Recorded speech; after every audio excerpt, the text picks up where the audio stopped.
Next term है आपकी, अच्छा एक छोटा सा है जो कि आप आपके इसमें है, एग्जाम्पलर वाली बुक में है, जो हम होमवर्क दिए थे, K plus Cl minus O2 minus Al3 plus, हाँ इसका 2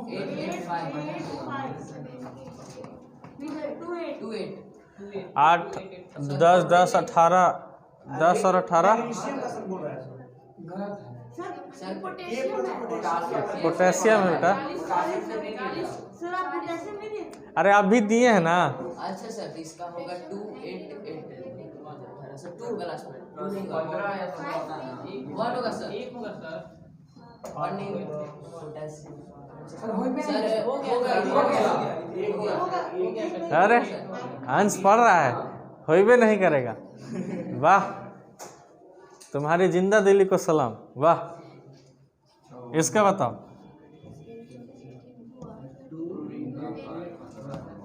और 2 8 10 और एक 2 नहीं होगा। देखो, इसका एटॉमिक नंबर 19, इसका एटॉमिक नंबर 17, इसका नंबर 8 और इसका होता है 13। इसका 2 8 इसका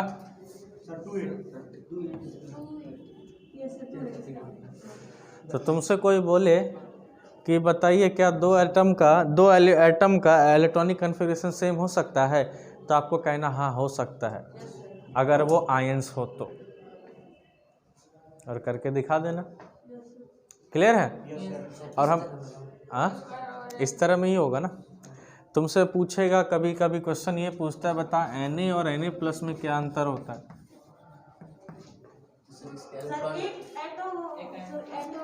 इसमें बोलना है एक सिमिलैरिटी बताओ, एक डिफरेंस बताओ।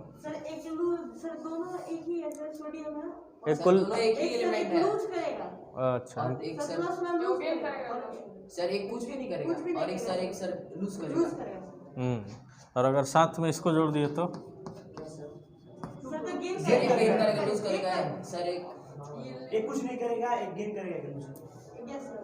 ठीक है, बट लिटरली ये होता नहीं है, क्योंकि मेटल दानी होता है, कभी लेता नहीं है। ठीक है, तो आपसे पूछा जाएगा कि सिमिलैरिटी क्या है, तो बोलना दोनों का एटॉमिक नंबर सेम है, दोनों का मास नहीं होगा सर, क्योंकि वो एक माइनस हो जाएगा, 22 होगा। मास मैंने पूछा, मास मास भी कम होगा, लेकिन थोड़ा सा कम होगा, नेग्लिजिबल में कम होगा, क्योंकि एक ही इलेक्ट्रॉन लूज हो रहा है। अरे भैया, एटम इलेक्ट्रॉन होता है कि नहीं होता है? ये पूरा 11 इलेक्ट्रॉन और 11 प्रोटॉन और न्यूट्रॉन को लेकर के बात कर रहा है ना, आ रहा है समझ में? तो सब अपना अपना मास रख रहा है। मान लो मैं बोलूँ कि इस क्लास का स्ट्रेंथ कितना है, तो मान लो सबको तौल लेंगे तो हो गया 50 क्विंटल मान लो। अब इसमें से एक छोटा सा ईंट निकाल दिए, कितना का होगा? 100 ग्राम। तो उसमें निकला तो निकला या नहीं निकला, कोई बराबर ही बात है। बोले कि हाँ मास में अंतर है, तो ये भी बोल सकते हो कि हाँ अंतर है भी, क्योंकि थोड़ा सा कम हुआ है। और अगर बड़े तादाद में बात करें तो कुछ नहीं हुआ, कुछ असर नहीं पड़ेगा, तो इसकी बात मत करना। एटॉमिक नंबर सेम है, लेकिन इलेक्ट्रॉन, नंबर ऑफ इलेक्ट्रॉन जो है वो अलग है। इसमें इलेक्ट्रॉन का नंबर 11 और इसमें इलेक्ट्रॉन का नंबर 10 है। 10.8, तुम्हारा 8 पॉइंट में जाता है इलेक्ट्रॉन। क्लियर हुआ? और दोनों का इलेक्ट्रॉनिक कन्फिग्रेशन करके बता देना है, उसने इलेक्ट्रॉन को लूज किया है। तो ये क्वेश्चन आते हैं एग्जाम में। ठीक है, कोई दिक्कत है? एटॉमिसिटी हमने देख लिया था ना, कोई दिक्कत था एटॉमिसिटी में? नहीं था ना। चलो, अब नेक्स्ट टर्म आता है हमारा वैलेंसी। ये सारा कॉपी में जाता है कि नहीं जाता है? जाता है ना। फिर कॉपी में इसको अच्छे से बनाने का, बच्चे नहीं हो कि तेरे को नोट्स बना के दे बढ़िया से, जो पढ़े उसके हिसाब से अपने नोट, तो उसको बोलो कि देगा वापस, तो फ़ोन करो। ठीक है, तो हाँ वैलेंसी इसके जस्ट बगल में होगा उसके। अरे ये अलग टॉपिक को ख़त्म तो करो।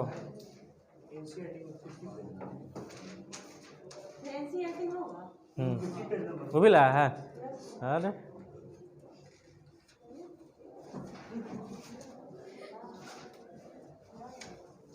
आज पढ़ने आया है क्या?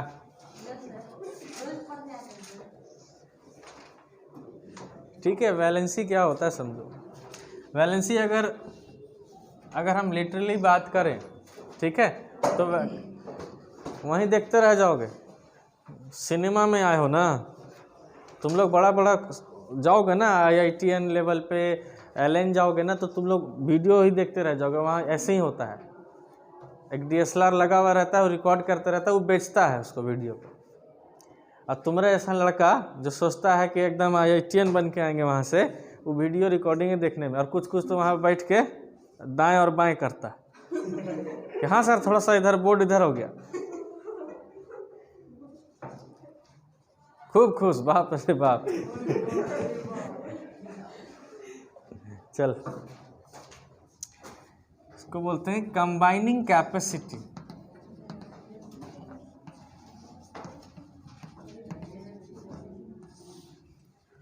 कंबाइनिंग कैपेसिटी, ठीक है, इसको बोलते हैं कंबाइनिंग कैपेसिटी। मतलब ये हमें बताता है ना कि एक्चुअली कोई एटम जो है दूसरे एटम से रिएक्ट करे तो उसकी औकात क्या है। जैसे फॉर एन एग्जाम्पल सोडियम है एक, ठीक है, हमेशा सोडियम की बात कर रहा हूँ। सोडियम का एटॉमिक नंबर 11 होता है।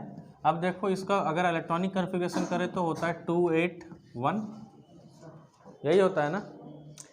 अब देखो लास्ट सेल में जो इलेक्ट्रॉन होते हैं ना, इसको बोलते हैं अपन लोग वैलेंस इलेक्ट्रॉन। क्या बोलते हैं? Valence electron. वैलेंस इलेक्ट्रॉन को क्या बोलेंगे? The electron present in outer most shell is known as valence electron. इसको बोलते हैं वैलेंस इलेक्ट्रॉन। दूसरा लिख ले, वैलेंस इलेक्ट्रॉन क्या होता है? The electron present in the number of electron लिख सकते हो, या फिर द नंबर इलेक्ट्रॉन, ठीक है, बस वहीं तक चलेगा। The electron present in outer most shell is called the valence electron. अब समझना थोड़ा देर आ गया। इलेक्ट्रॉन को ऐसे ही लिखते हैं हम लोग, इलेक्ट्रॉन को ई लिख के ऊपर ये, ठीक है। प्रोटॉन को ऐसे पी लिख के ऊपर प्लस।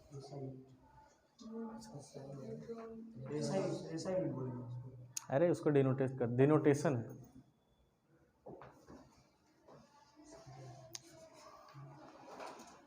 सिंबल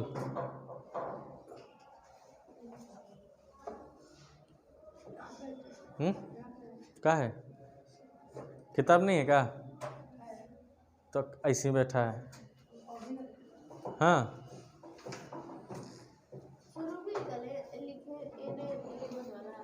रुको, समझ लो तब लिख देना, ठीक है। अब देखो वैलेंसी क्या होता है। अभी हमने वैलेंस इलेक्ट्रॉन पढ़ा, ठीक है। एक छोटी सी और देख लेते हैं Cl की, जिसकी होती है 17, ठीक है। इसका हम लोग लिखते हैं 2,8,7 लिखते हैं। इसका वैलेंस इलेक्ट्रॉन कितना है? 7, और इसका कितना है? 1। बात को जहाँ तक पहुँचाने की कोशिश कर रहा हूँ वहाँ तक चलो, बीच में स्टेशन पे रुक गए तो बड़ा दिक्कत हो जाएगा, ठीक है। बहुत अच्छी कॉन्सेप्ट समझने जा रहे हो आप, ठीक है, कॉन्सेप्ट ऑफ द ईयर। हाँ देखो, किसी भी एलिमेंट को, किसी भी एटम को स्टेबल होने के लिए, ठीक है, कोई भी एटम सबसे पहले ये समझ लो अनस्टेबल होता है, ठीक है, और वो हमेशा चाहता है ना कि स्टेबल हो जाए। अभी ये दोनों जो है ना अनस्टेबल कंडीशन में, किस कंडीशन में? अनस्टेबल। ये लोग अभी स्थिर नहीं है, और दुनिया का हर आदमी चाहता है ना कि मैं स्थिर हो जाऊँ, स्टेबल हो तो ना, बोलते हैं ना मैं स्टेबल होने जा रहा हूँ, अब मैं स्टेबल होऊंगा, थोड़ा सेटल होऊंगा, तो वो स्टेबल होना चाहता है। लेकिन केमिस्ट्री की दुनिया में स्टेबल होने का एक रूल है कि अगर आपके लास्ट सेल में किसी भी तरीके से 8 आ जाए, अगर मेरा valence electron is equals to 8, तो वो इलेक्ट्रॉन हो जाएगा, वो एटम हो जाएगा स्टेबल। सर ये एटम स्टेबल कैसे हो जाएगा 8 के वजह से? तो हमने ये चेक किया कि जब नोबल गैसेस होती हैं, जैसे हीलियम, नियॉन की बात करें जिसका 10 होता है, इसका देखो लास्ट सेल में कितना होता है 2,8। अब देखो स्टेबल वही होते हैं ना, स्टेबल होने का सबसे अच्छा जो साइन है वो ये है कि कभी ये लोग ना आपको कंपाउंड बनाते हुए नहीं दिखेंगे। कभी देखो Ne2O, NeCl, कभी देखो, कभी नहीं देखे हमने, लेकिन NaCl, HCl, H2SO4, Cl2O, ऐसा हमने देखा Na2O, सबके साथ ये लोग कंपाउंड बनाते हैं ना। पता है क्यों? To get stable. ये लोग किस लिए बनाते हैं? क्योंकि स्टेबल नहीं है और वो स्टेबल बनने के लिए बनाते हैं। लेकिन ये लोग कंपाउंड कभी नहीं बनाते, राइट? ये लोग कभी कंपाउंड नहीं बनाते हैं, इसलिए ये क्या है? स्टेबल है। तो ये पाया गया कि जितने भी नोबल गैसेस हैं, राइट, उन सारे लोग के लास्ट सेल में दिख जा रहा है कि 8 है और वो कहीं स्टेबल हो हैं, सब लोग से ज़्यादा स्टेबल हैं और इनको किसी के साथ रिएक्ट करने की ज़रूरत नहीं है। तो हमने ये रूल बना लिया कि हाँ, यानी अगर लास्ट सेल में 8 हो जाएगा ना तो स्टेबल हो जाए, कैसे भी हो जाए, चाहे ले करके चाहे दे करके, ठीक है। अब देख बेटा, इसको कितना घटा है इलेक्ट्रॉन? अबे कितना घटा है 8 करने के लिए? 7 घटा है ना। इसको कितना घटा है? 1 घटा है, ठीक है। यानी इसको 7 इलेक्ट्रॉन चाहिए, उसको कितना इलेक्ट्रॉन चाहिए? 1 चाहिए। कैसे भी कोई दे दे हमको 7 इलेक्ट्रॉन, ये बोल रहा है तो मैं स्टेबल हो जाऊं। अब यहाँ पे हाँ, धीरे धीरे बढ़ो, ठीक है। अब यहाँ पे कैच है। कैच क्या है कि लेने को तो वो ले सकता था, लेकिन यहाँ पे केमिस्ट्री वाले भाई साहब ने बताया ना कि आप इलेक्ट्रॉन का लेन या देन जो है ना, या तो लो या तो दो, वो एटलीस्ट 3 कर सकते हो, मतलब मैक्सिमम 3 कर सकते हो। या तो आप 3 इलेक्ट्रॉन को दे सकते हो या तो आप 3 इलेक्ट्रॉन को ले सकते हो। ये मैक्सिमम कैपेबिलिटी है, 3 इलेक्ट्रॉन को दे सकते हो। क्यों सर? क्योंकि लेन में और देन में एनर्जी लगते हैं। क्या लगते हैं? एनर्जी लगते हैं। आपके घर से राइट हैंड साइड में भी कोई अच्छा स्कूल है और लेफ्ट हैंड साइड में कोई अच्छा स्कूल है, ठीक है। राइट हैंड साइड 10 किलोमीटर है, लेफ्ट हैंड साइड 3 किलोमीटर। जाना किधर चाहोगे?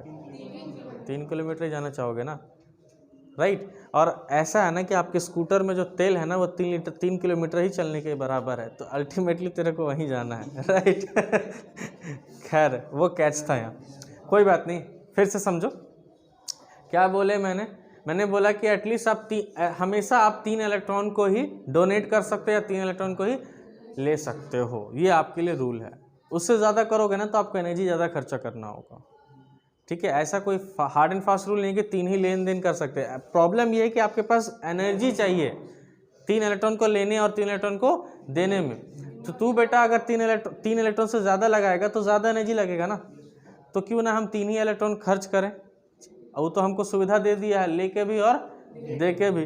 तो मान लो तू 7 ले नहीं सकता है तो 1 दे सकता है ना, है कि नहीं भाई? फोन आ रहा है क्या? नहीं ना, दे सकते हैं ना। तो ये करता क्या है कि अपना 1 इलेक्ट्रॉन दे देता है और जैसे ही दे देगा अपने ऊपर पॉजिटिव चार्ज लगा देगा और ये यहाँ से भाई साहब खसक जाएंगे और ये इलेक्ट्रॉन आ गया नीचे, ठीक है। चल अब ये देखो इसके लास्ट सेल में कितना हो गया? 8 हो गया। अब एक चीज़ थोड़ा, अब यहाँ देखो, इसको चाहिए था कितना? 1 चाहिए था।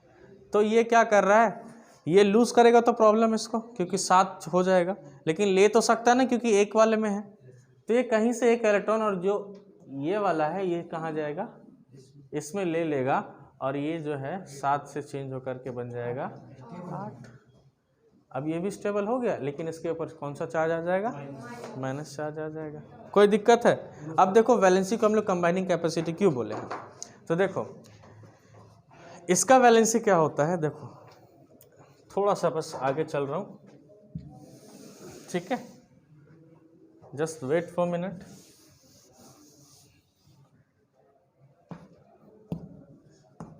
एक और एग्जाम्पल 282 और एक और एग्जाम्पल एल्यूमिनियम 283 ऐसा होगा। और इसमें देख लो ऑक्सीजन 2,6 एंड फ्लोरीन 2,7 होगा। अब समझ बात को, यहाँ पे वैलेंस इलेक्ट्रॉन कितना, एक, यहाँ पे वैलेंस इलेक्ट्रॉन कितना, दो, यहाँ पे वैलेंस इलेक्ट्रॉन कितना, तीन। ठीक है, तीनों को स्टेबल होना है, क्या करना है, स्टेबल होना है। ठीक है, इधर देख वैलेंस इलेक्ट्रॉन कितना, 7, इसको कितना 6 और इसको कितना 7 है ना, है कि नहीं। इसको कितना चाहिए, 1, इसको कितना चाहिए 2 और इसको कितना चाहिए 1।